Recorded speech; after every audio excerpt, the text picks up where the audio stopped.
Recording. Okay. So in our last class, we introduced the different structures and lobes of the brain. We talked about their functions. You had a practice assignment that we're going to go over when we're done with the dissections. And so we're going to start class today by dissecting and looking at an animal brain and seeing if we can identify the different lobes and structures and try to review what their functions are. So right now, while I set you and my brain up, if you could take out or open up your notes from the last class on the brain, that would be greatly appreciated. Okay, so you want to open up your notes from the last class. Okay.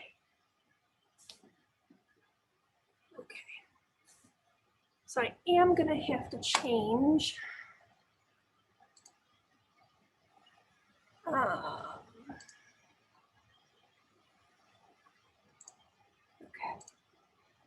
Here we are. All right, let's see here.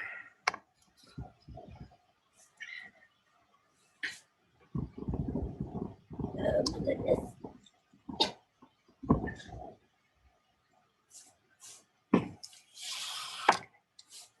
Let's see here, here. Here. Oh, fundamental children.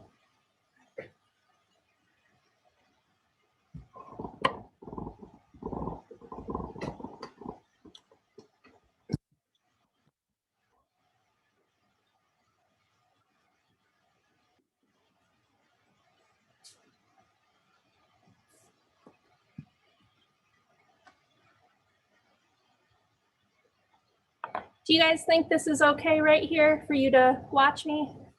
You need to be fine. Okay. Yeah, it's good. Okay. All right. So interesting morning. I actually initially took home most of my dissection organs because I didn't know when we were coming back to school. And I forgot to grab them this morning. I totally had in my to-do list this morning, grab brains from the basement. But I forgot to, but luckily I am crazy and just had an extra bag of brains sitting around. So here we are. Living as an anatomy teacher and having discussions with friends, it must be fun, right? They assume you're like some sort of necromancer or... I am not a necromancer. But I don't normally have the body parts at home. My home is just a very normal home. Kids often question, it's like, I just have jars of dead things all over at my house. But it's just a standard house.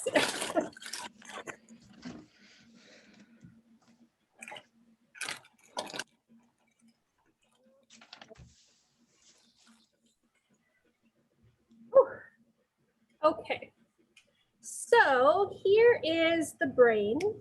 When I had ordered these, they came partially attached to some other structures that come in the head. So they have some optic nerves still connected to them to connect to the eyeballs. And they also have the membrane that encloses the brain. So I'm going to start by removing that. And again, if at some point you can't see something, please let me know. Would it help if I had more light here, or would that make it worse?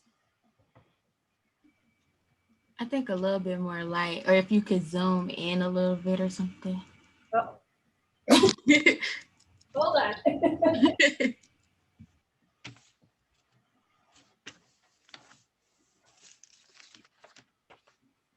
Okay, light-wise, is that good? Is that okay, light-wise? Yeah. Zoom in. Give me a second.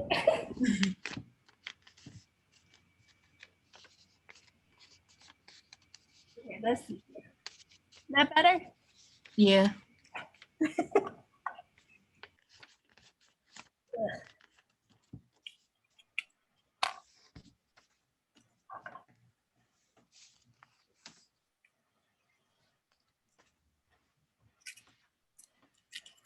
wish you guys could be dissecting. It's not quite as fun dissecting by yourself.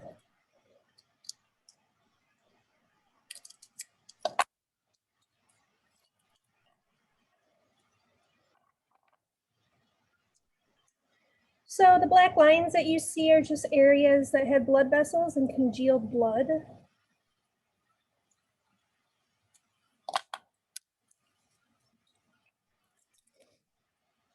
Brain, skin.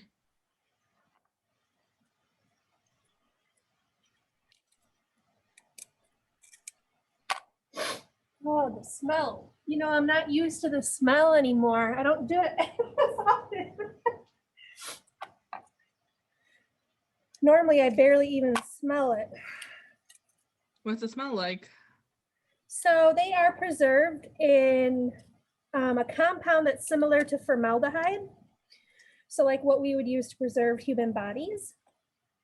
It doesn't smell bad. So it doesn't smell like rotting flesh or anything, but the chemical it's preserved in is just a strong chemical. So kind of in the same way that like acetone in a nail salon is just really strong and can kind of like take your breath away and irritate your eyes. Same goes here for formalin.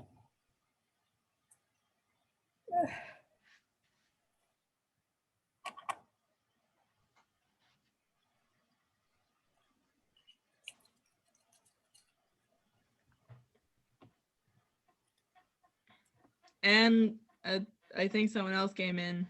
Yep, sounds like it. They probably came in, looked at their screen, and were like, what in the heck is happening? The brain feels squishy. The brain is very squishy.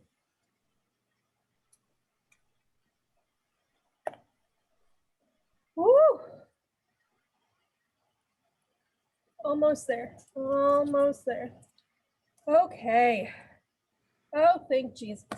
Okay. Toss this in the trash. All right, so try to orient myself here. This would be the front of the brain. I can always tell the front from the back because the back is where the cerebellum cluster is at and where the brainstem would hang off of back here. The brainstem, remember I said, so in us, oops, sorry. Our brainstem comes down from the brain like this in this direction because we stand upright. So our spine needs to go down, but in animals that walk on all fours, it comes off the back of the brain parallel to the ground. So the first thing I need to do is just cut it in half so that we can identify the parts inside.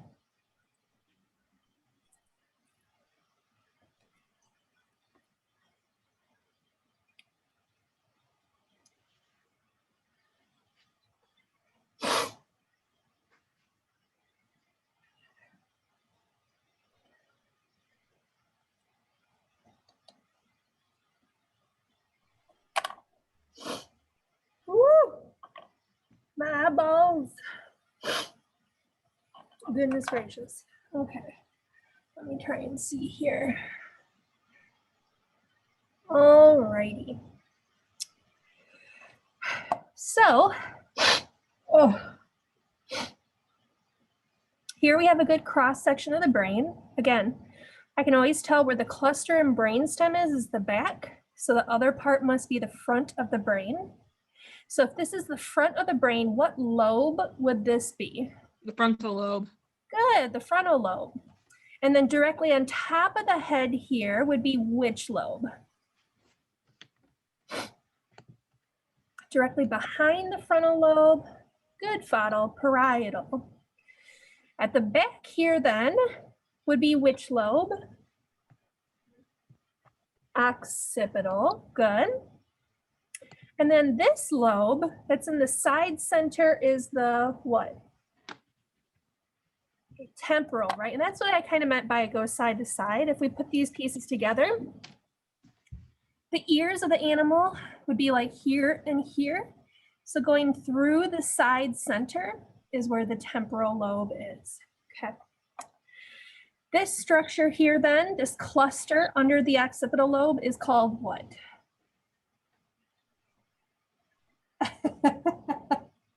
Cerebellum. So someone, I won't reveal who it is, but someone in the chat privately messaged me and said it looks like raw meat. Well, first of all, technically this isn't raw because it is denatured or pickled in the formalin chemical, technically speaking.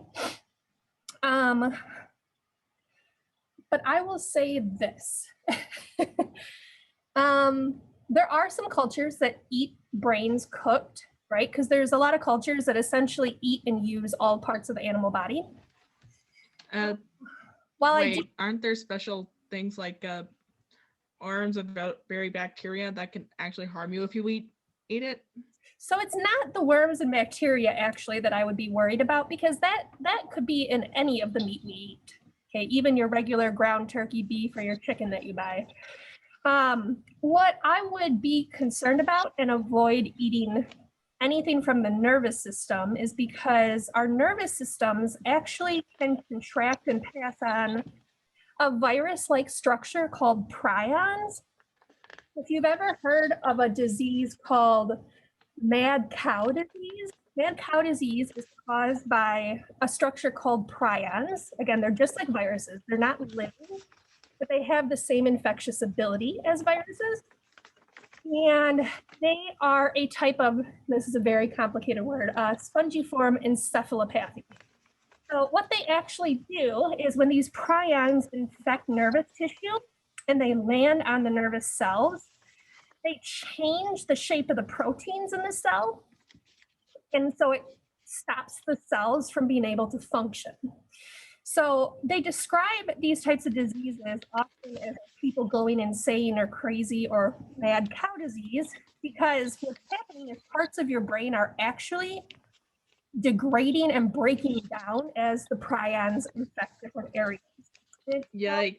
a spongiform disease because if you actually take a CAT scan, the brain looks like Swiss cheese when it's infected. It has all these holes all over.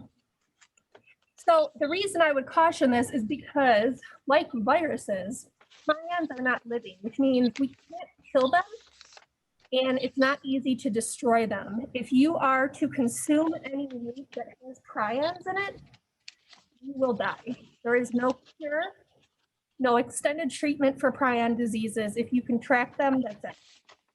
So avoid eating brain meat if you can? Generally speaking, yeah, I would not eat brains.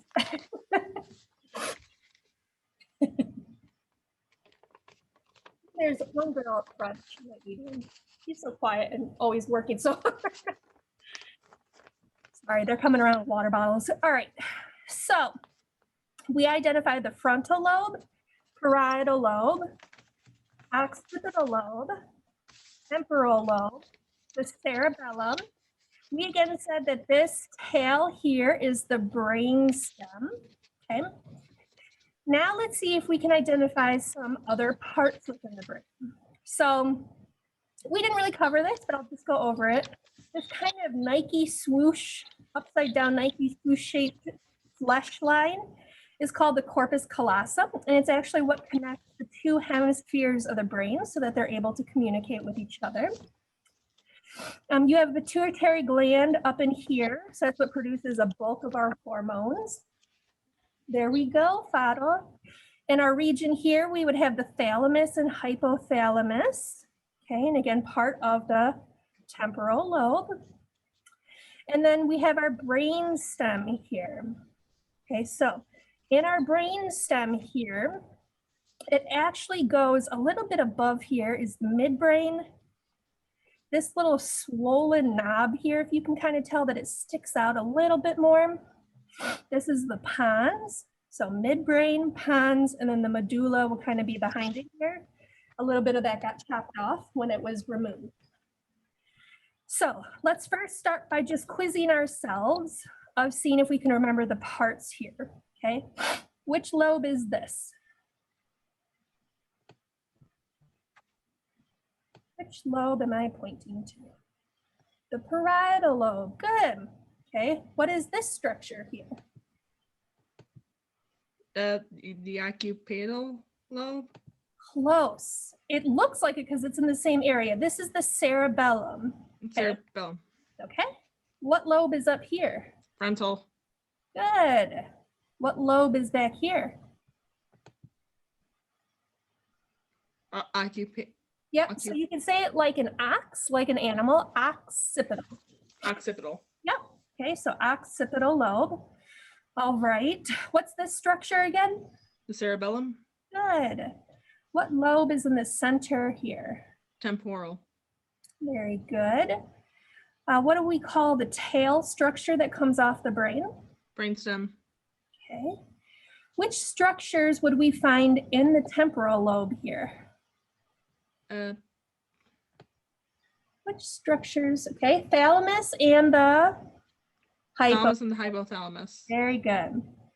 Okay, which structures do I find in the brainstem? Just the brainstem. No, it's made. Right. All right, so we've got the pons is the swollen part here. Okay, what else would I find? The medulla is at the back end, and the midbrain is kind of up in the front here. So midbrain, pons, medulla. Okay, so let's try this again. What lobe is this? Frontal. Okay. What lobe is here in the center? Temporal. Okay, what's this structure? Cerebellum. What lobe is right here? Occipital. Okay. What about the lobe on top here? Parietal. Parietal, okay. What do we call the tail here? Brainstem. Good. Which structures would we find here? The pons. No, you were right the first time. The thalamus and hypothalamus. Very good, thalamus and hypothalamus. Then here we would have, The pons, the midbrain, and the medulla oblongata. so it goes midbrain, pons, and medulla oblongata, okay? All right, so now let's see if we can kind of quiz ourselves on function. What would be one of the functions of this lobe here? What would be a function of this lobe here? All right, it has the motor sensory strip, good, Fadl. So that helps with our motor and sensory nerve impulses. Right. What else would be a function of this lobe?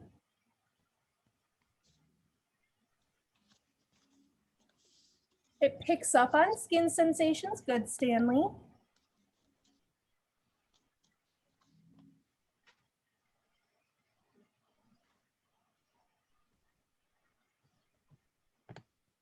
Okay, which lobe produces speech?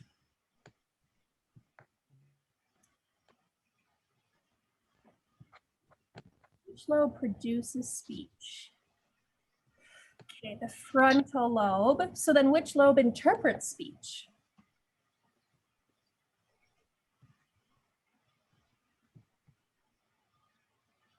Parietal, right behind, okay? What's another function of the frontal lobe?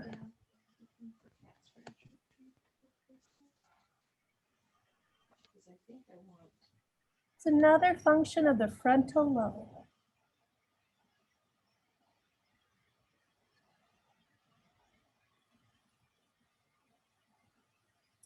Okay, good. It helps with concentration, thinking, planning, problem solving. What else? Does it do anything for our muscles?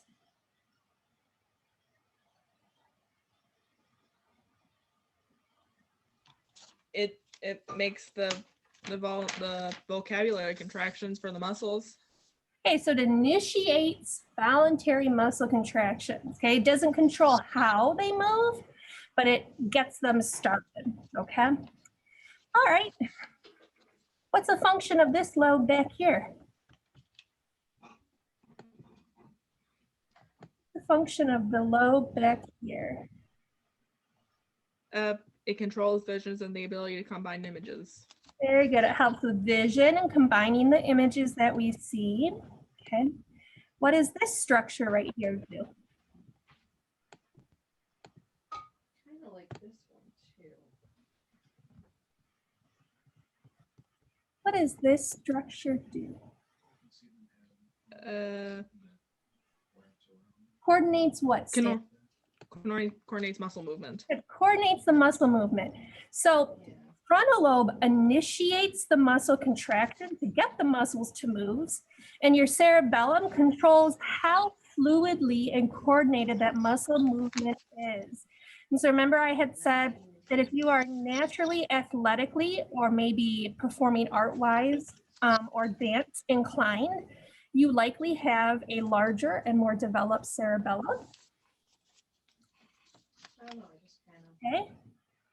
Here through the center sides of the brain, okay, what is a function of this part of the brain? It's a function of this part. It allows for the interpretation of senses. Okay, it helps us interpret our senses. So our parietal lobe here picks up on the sensations.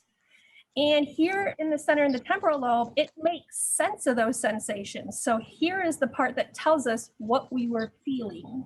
Okay. Apparently my brain does not like learning about this stuff because it's starting to hurt.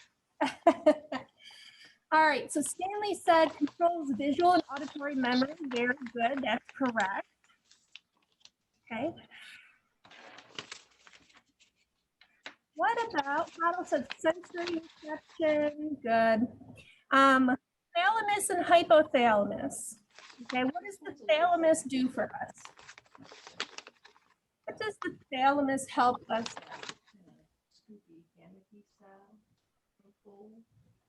What's the thalamus help? All right, more sensory reception. So remember, sensory again means, right? Think of our unipolar neurons, that anytime something changes around us or inside of us, our body wants to regain balance and stay healthy and stable. So we have all these different parts that pick up on sensory reception because we want to always detect when there are changes around or inside our bodies so that our brain can put everything back to normal. All right, what does our hypothalamus help us with? Hypothalamus has a lot of functions. Okay, body temp, fluid ion levels, metabolism and sleep. Very good, Stanley. Basically, a whole bunch of different homeostatic functions. These are things in our body that are constantly changing and fluctuating.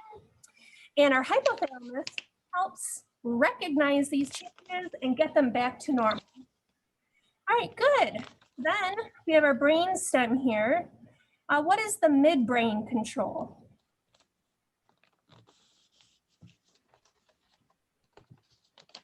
What's our midbrain control? Controls fight or flight responses and helps with vision and auditory senses.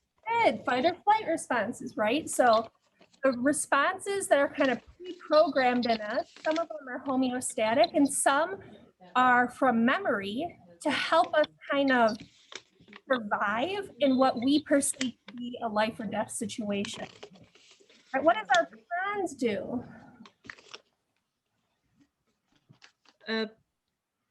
The pons, it sounds like a game, but it controls respiratory reflexes and breathing Good, rates. respiratory reflexes and breathing rates. Remember we had said, right, connecting this to Dr. Westwood and the pufferfish, that tetrodotoxin would have blocked sodium channels so that his neurons couldn't communicate to the pons and the pons couldn't communicate to his lungs to tell his lungs that he needed to breathe at a certain rate, right? So that's why his breathing rate was getting slower and slower.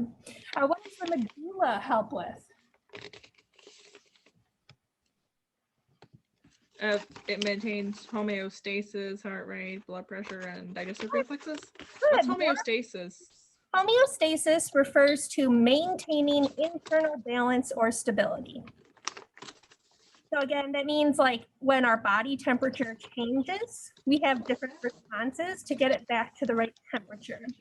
If our blood becomes too acidic, we have different processes in place to get it back to the right pH or acidity or basicity. So it helps with homeostasis functions similar to the hypothalamus. So a lot that has to do with our heart rate. And so again, connecting that again, that's why Dr. Westwood's heart slowed down with bradycardia because they weren't able to get messages to and from the medulla to the heart to let the heart know that it had to keep pumping blood. Okay. So if Dr. Westwood had waited too long or not gotten to the hospital, his breathing rate and heart rate would have continued to slow down to the point where that he was not breathing and his heart was not pumping. So he would have died eventually. All right, so let's review just the anatomy one more time, and then I'm going to clean this up. Okay, what is this lobe back here? Occipital. Good. What's this lobe up here? Frontal. Good. What's the tail down here? Brainstem. Good. What's this structure? Cerebellum. Okay, what is the lobe on the top? Temporal. Oh, right at the top of the brain here. Parietal. Good. This is temporal. Okay. What structures do we find in the temporal lobe? The pons, the midbrain, and the medulla oblongata. Those are in the brain stem. Oh, So what do we find here in the temporal lobe? the thalamus and the hypothalamus. Very good. Okay. Is there anything else anyone wants to ask or have me do to this brain before I trash it?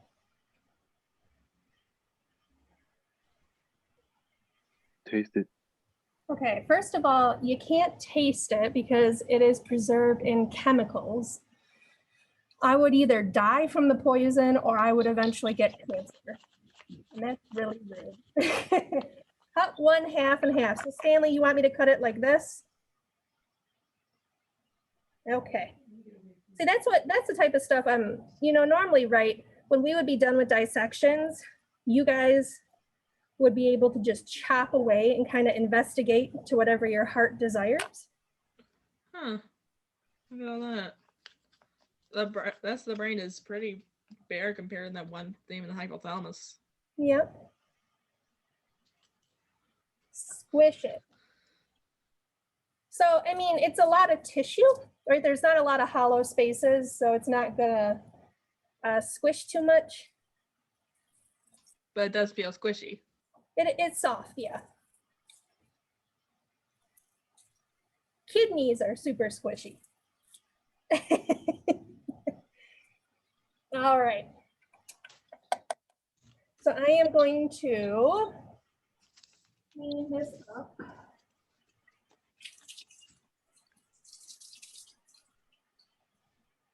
Then we are going to go over your homework assignment that you had the other night. And then we will look at what your homework assignment is for tonight. It's super easy.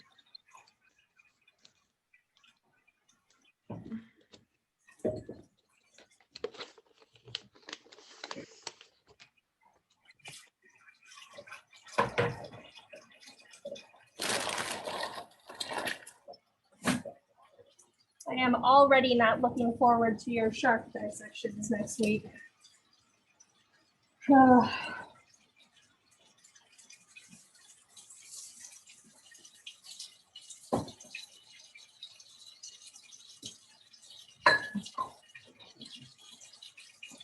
I love dissecting, but the sharks, like, I will just, without fail, smell like fish Monday. There's like every pore on my body, my hair will all smell like fish. And better yet, sharks also store a larger concentration of urea, which is in our urine. So I smell like fish with just a little hint of pee-pee.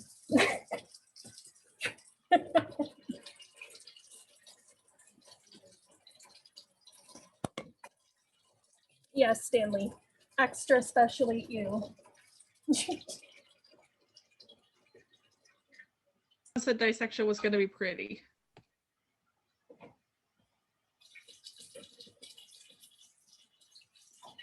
I think the eyeballs are pretty. Eyeballs are one of my favorites to dissect. The inside membrane that keeps light inside your eyes and eyeballs. In animals that can see at night, that tissue is this really pretty, almost like inside of a seashell color. It's like pearly, metallic, light blue and white. Very pretty. So pardon me while I readjust us here.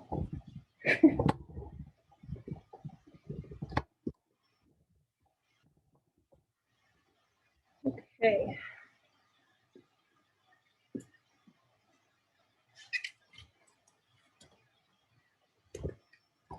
Get us back to normal. Kinda, sort of. Hello. This is too much light. If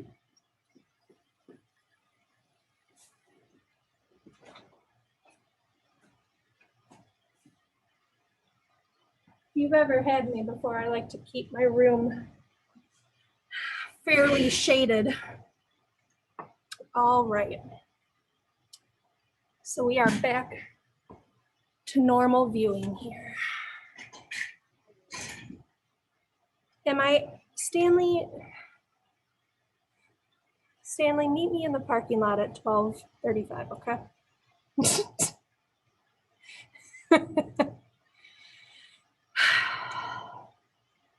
I just prefer sitting in not a room that feels like I have interrogation lights on me. You must feel the same in some of your classes, I'm sure. It's just, there's nothing relaxing about having like 20 fluorescent lights shining in your eyeballs. I'm more used to the darkness myself. I'm like, bright light, bright light.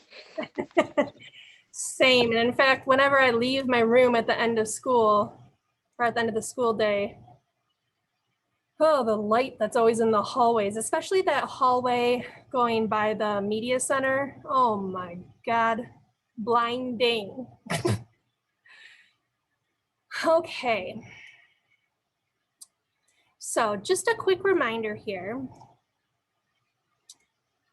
that I do upload everything we do in these slides. And again, if you ever miss class or a portion of class, I link videos of my recordings here. The recordings do take me a couple days to upload because Zoom and YouTube is super slow with the process. So I apologize for that.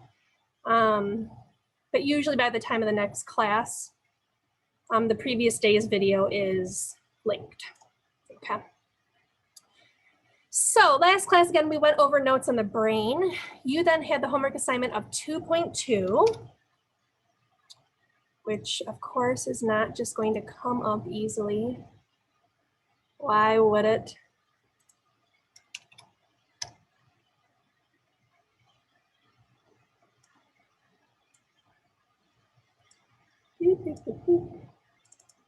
Digestion, no.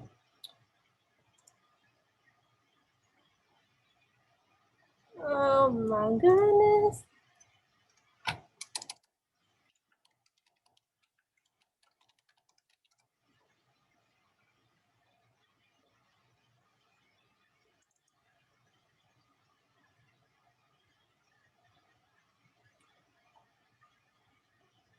Okay. So here was your homework assignment that you had. We are going to go over it. And as we go over it, if you have any questions, of course, ask. To participate or answer questions, we can do just like we did during the dissection. You can just type your answers in the chat, or of course, if you're comfortable using your microphone, you are welcome to do that. So number 1 across says, which lobe or structure in the brain initiates voluntary muscle contractions?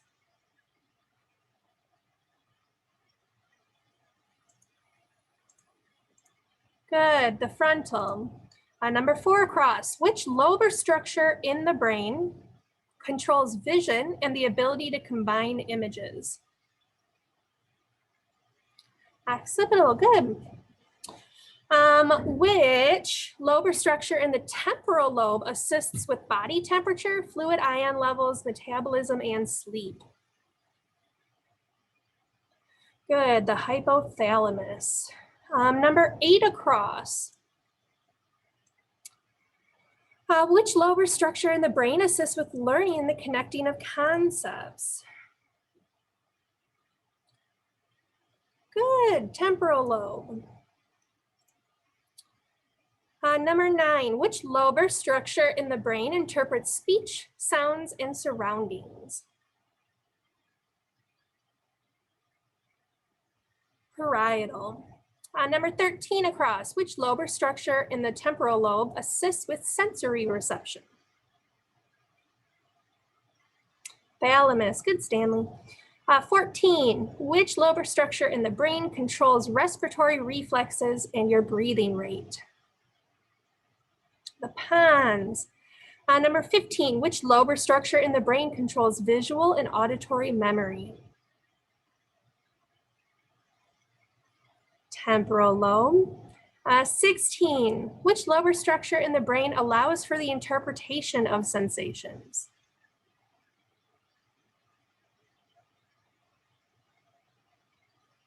Temporal lobe again. 17 across, which lobar structure in the brain allows for problem solving, concentration, and planning? Good, Fadl, the frontal lobe. All right, 1 down. Which lobar structure in the brain produces speech using Broca's area? Good, frontal lobe. Number 2, which lobar structure in the brain contains the pons, midbrain, and the medulla oblongata? The brain stem. 3, which lobar structure in the brain maintains homeostasis, heart rate, blood pressure, and digestive reflexes? Medulla oblongata. 5, which lobar structure in the brain controls your fight or flight responses? Midbrain, good. 7 down, which lobar structure in the brain controls basic hearing function? Your temporal lobe. 9, which lobar structure in the brain picks up on skin sensations and includes the motor sensory strip? Parietal, good. Number 10 down, which lobar structure in the brain includes the thalamus and hypothalamus? Temporal. 11, which lobar structure in the brain coordinates muscle movement? Cerebellum. Stanley and Fadl are competing. 12, which lobar structure in the brain helps pass information, wow, Stanley, between the spinal cord and the brain? The brain stem. All right, so then you have to make sense of this diagram here. So which lobe is A pointing to? Frontal, you know what, the two of you, frontal. Number 19, we just went over the functions, so let's go to number 20. What lobar structure is E pointing to? Temporal, okay, Renato, that's right, get in there. We'll skip the functions because we just went over that. 22, what is B pointing to? Parietal, good. What is, I don't know what order I go next. D, what is D pointing to? Cerebellum, good. What is C pointing to? The occipital lobe, and H is pointing to the brain stem. Okay, which 2 structures would we find in E? Thalamus and hypothalamus. What 3 structures would we find in H? Pons, midbrain, and medulla oblongata. All right, very good, guys. You guys are still crazy. All right. So let's do the 2.3 do now right now. We should be able to answer this comfortably and confidently if you have not yet. So name the lobes and structures within the brain. I don't need functions here, just name them. Okay, so let's take a couple minutes here. And we should feel pretty comfortable here. You've done a lot of reviewing. Name the lobes and structures within the brain.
All right, so let's see here.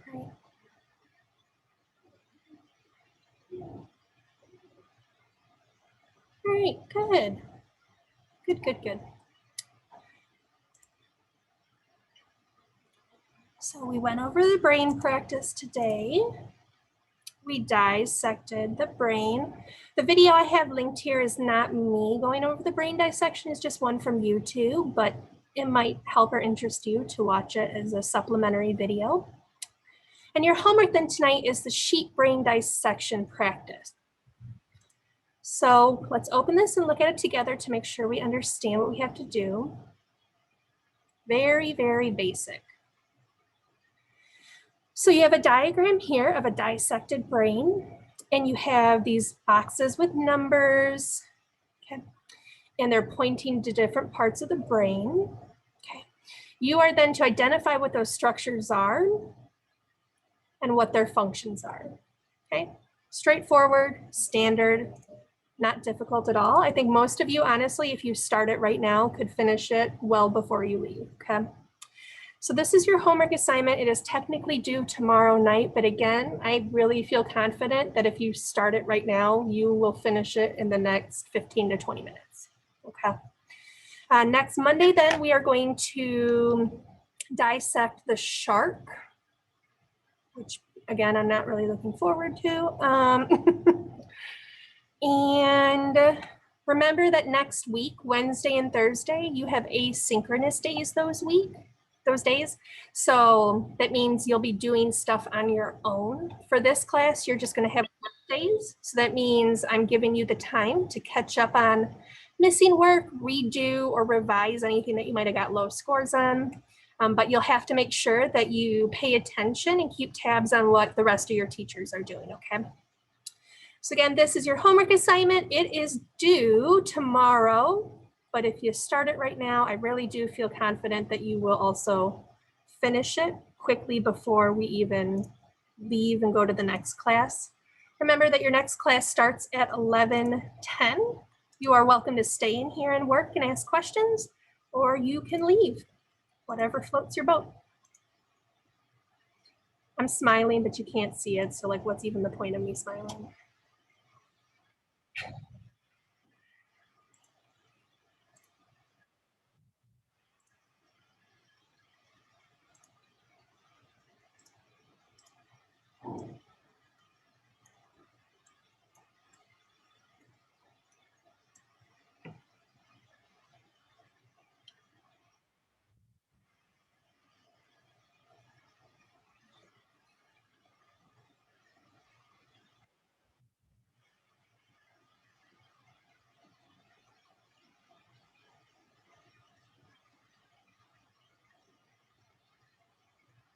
Smile, Stan.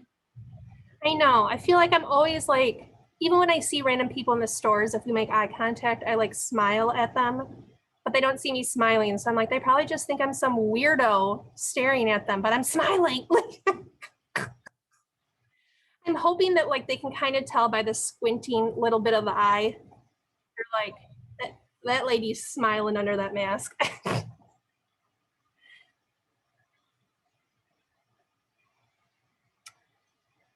Have you seen the face masks that have like this all cut out and it's like see-through? It's like plastic here. I feel like my hot breath would just be, no, Stanley, use your brain. Don't you feel like your hot breath would just be fogging that up?